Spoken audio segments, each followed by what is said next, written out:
ਸਤਿ ਸ਼੍ਰੀ ਅਕਾਲ। Daily post Punjabi ਵੇਖ ਰਹੇ ਹੋ ਤੁਸੀਂ ਤੇ ਮੈਂ ਹਾਂ ਸ਼ਿਖਾ ਸੰਦੀਰ। ਹੁਣ ਤੁਸੀਂ ਵਿਦੇਸ਼ 'ਚ ਬੈਠੇ ਰਿਸ਼ਤੇਦਾਰਾਂ ਤੋਂ 10 ਲੱਖ ਰੁਪਏ ਤੱਕ ਮੰਗਵਾ ਸਕਦੇ ਹੋ। ਤਾਂ ਗ੍ਰਹਿ ਮੰਤਰੀ ਦੇ ਵੱਲੋਂ ਇੱਕ ਨੋਟੀਫਿਕੇਸ਼ਨ ਜਾਰੀ ਹੋਇਆ ਹੈ। ਉਸ ਦੇ ਮੁਤਾਬਿਕ ਜੇਕਰ ਤੁਹਾਡਾ ਕੋਈ ਵੀ ਰਿਸ਼ਤੇਦਾਰ ਬਾਹਰ ਹੈ ਤਾਂ ਤੁਸੀਂ ਉਸ ਤੋਂ 10 ਲੱਖ ਰੁਪਏ ਤੱਕ ਮੰਗਵਾ ਸਕਦੇ ਹੋ।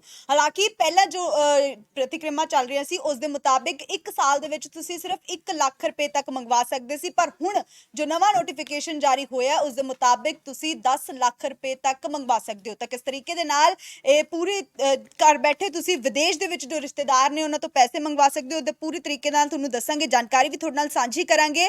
ਪਰ 10 ਲੱਖ ਰੁਪਏ ਤੱਕ ਤੁਸੀਂ ਜਿਹੜਾ ਹੁਣ ਆਪਣੇ ਰਿਸ਼ਤੇਦਾਰਾਂ ਤੋਂ ਜੋ ਵਿਦੇਸ਼ ਦੇ ਵਿੱਚ ਬੈਠੇ ਨੇ 1 ਸਾਲ ਦੇ ਵਿੱਚ ਮੰਗਵਾ ਸਕਦੇ ਹੋ।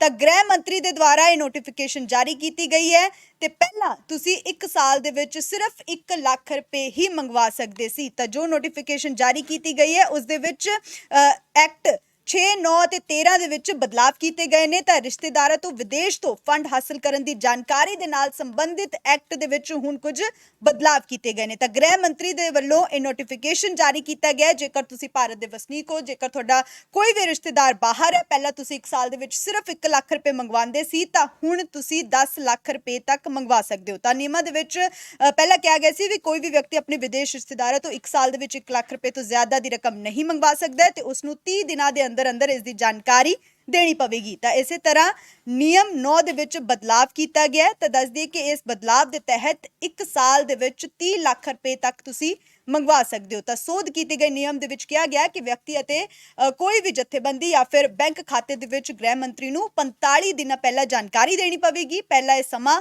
ਹੱਦ 30 ਦਿਨ ਸੀ ਤੇ ਕੇਂਦਰ ਸਰਕਾਰ ਦੇ ਨਿਯਮ 13 ਦੇ ਪ੍ਰਬੰਧ 20 ਦੇ ਵਿੱਚ ਖਤਮ ਕਰ ਦਿੱਤਾ ਗਿਆ, ਜੋ ਕਿ ਹੁਣ ਨਵਾਂ ਵੇਰਵਾ ਇਸ ਦੇ ਵਿੱਚ ਸ਼ਾਮਿਲ ਕਰ ਲਿਆ ਗਿਆ। ਤਾਂ ਹੁਣ ਤੁਹਾਨੂੰ 45 ਦਿਨ ਪਹਿਲਾਂ ਜਿਹੜੀ ਹੈ ਜਾਣਕਾਰੀ ਦੇਣੀ ਪਵੇਗੀ। ਤਾਂ ਜੇ ਇਹ ਕੰਮ ਹੁਣ ਪਹਿਲਾਂ ਨਾਲੋਂ ਜ਼ਿਆਦਾ ਸੌਖਾ ਹੋ ਗਿਆ। ਪਹਿਲਾਂ ਸਾਲ ਦੇ ਵਿੱਚ 1 ਲੱਖ ਹੁੰਦੇ ਸੀ ਤੇ ਹੁਣ ਸਾਲ ਦੇ ਵਿੱਚ 10 ਲੱਖ ਰੁਪਏ ਤੱਕ ਤੁਸੀਂ ਮੰਗਵਾ ਸਕਦੇ ਹੋ। ਤਾਂ ਇਹ ਗ੍ਰਹਿ ਮੰਤਰੀ ਦੁਆਰਾ ਜੋ ਨੋਟੀਫਿਕੇਸ਼ਨ ਜਾਰੀ ਕੀਤਾ ਗਿਆ ਉਸ ਦੀ ਜਾਣਕਾਰੀ ਸਾਂਝੀ ਕਰ ਰਹੇ ਹਾਂ।